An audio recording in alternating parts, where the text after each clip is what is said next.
Bismillahirrahmanirrahim. Al-Fatihah. Al-Qismu Tsani at-tafsir bid-diraya wa bir-ra'yi. Yang kedua, tafsir dengan diraya atau dengan ra'yi, dengan pendapat pribadi, pendapat sendiri. Maksudnya dengan ijtihad ini. Ijtihad yang dibangun dengan pokok-pokok yang sahih dan kaidah-kaidah yang benar.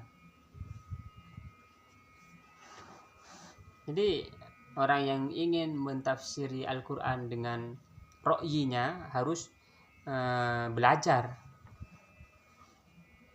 Jadi yang dimaksud itu bukan hanya sekedar pendapat pribadi tanpa ilmu, enggak. Maka tafsir birra'yi ini ada dua. Pertama, tafsir mahmud, tafsir dengan akal yang tafsir terpuji. Yang kedua, tafsir madhmum, tafsir yang tercela. Tafsir yang terpuji itu adalah tafsir yang sesuai dengan tujuan syariat. Tujuan syariat dan jauh dari kebodohan dan ketersesatan. Sesuai dengan kaidah-kaidah bahasa Arab, artinya harus memang belajar bahasa Arab orang yang mau menafsirkan. Jangan menafsirkan pakai terjemahan Departemen Agama, terjemahan apa lalu menafsiri. Hancur urusan agama nih kalau begitu. Pakai ilmu sendiri itu. Jadi harus memahami Al-Qur'an, harus memahami bahasa Arab.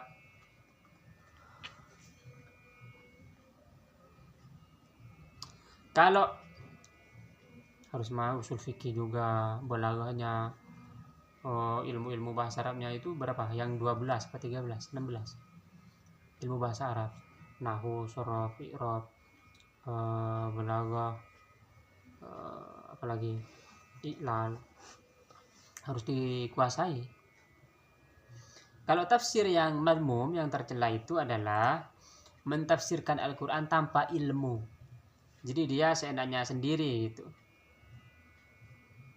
Tidak tahu kaidah bahasa Arab, tidak tahu kaidah syariat, ilmu usul fikih nggak tahu, ngomong doang.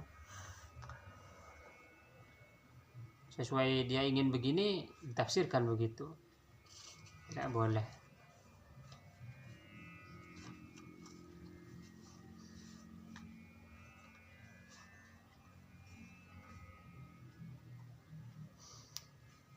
Jadi ketika seseorang ingin menafsirkan Al-Quran dengan ra'yunya, dengan ijtihadnya, maka dia harus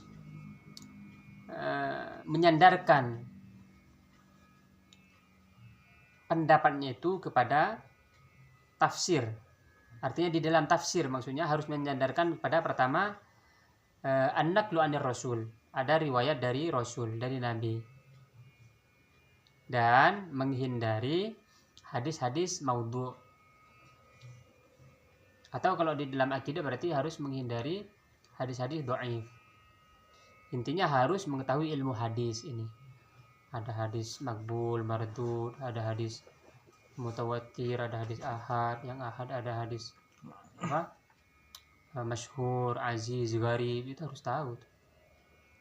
Yang kedua harus mengetahui pendapat sahabat-sahabat Nabi tentang tafsir ayat tersebut misalnya.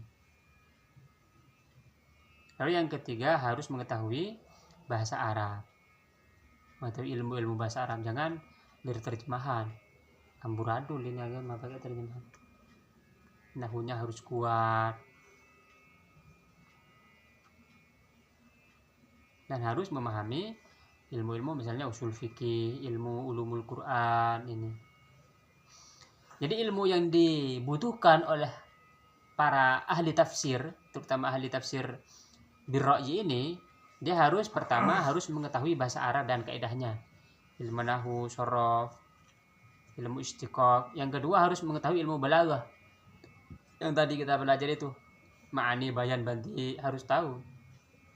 Yang ketiga harus mengetahui usul fikih kemarin seperti khos, am, taksis, harus tahu. Mujmal, mufassal, bayan, itu harus tahu tuh. Makanya itu diulang-ulang kalau kamu ingin jadi ahli tafsir. Lalu yang keempat harus mengetahui asbabun nuzul, sebab-sebab nuzul, sebab-sebab turunnya Al-Quran. Ada kitab khusus tuh kayak lubabun nuzul, karya Imam Suyuti. Lalu ma'rifatun nasikh wal mansukh, mengetahui nasikh mansukh. Ini sudah dinasakh, ini tidak, misalnya ini sudah. Dan mengetahui ilmu qiraat.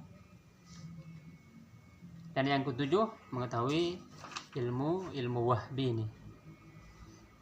Harus punya hubungan dengan Allah Subhanahu wa taala. Lalu setelah itu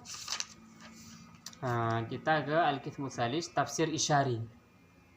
Tafsir isyari dan gharaibut tafsir, insyaallah besok malam. Jazakallahu khairan.